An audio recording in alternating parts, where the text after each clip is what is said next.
দেখে বোঝারই উপায় নেই বিধ্বস্ত এই ড্রোনের মূল্য আনুমানিক $10 মিলিয়ন।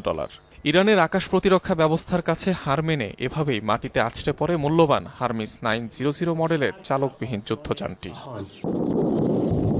ইসরায়েলের অত্যাধুনিক অ্যাটাক ড্রোন হারমিস 900 লক্ষ্য করে চালানো হামলার ভিডিও প্রকাশ করেছে ইরানি কর্তৃপক্ষ। দাবি, নজরদারি করতে ইরানের আকাশসীমায় পৌঁছানোর পরপরই ভূপাতিত করা হয় আকাশযানটিকে। ব্যবহার করা হয় surface two air type missile. ইরানের প্রতিরোধে ড্রোন হারানোর কথা স্বীকারও করেছে আইডিএফ। জানিয়েছে ভূপাতিত হলেও নেই তথ্য ফাঁস হওয়ার কোনো ভয়।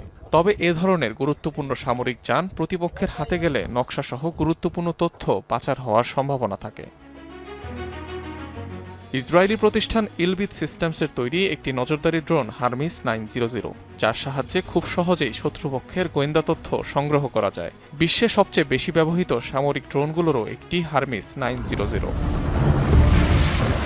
অন্যদিকে বাভার 373 এর মতো উন্নত আকাশ প্রতিরক্ষা ব্যবস্থা রয়েছে ইরানের সমর ভাণ্ডারে। অনিক রহমান, যমুনা নিউজ।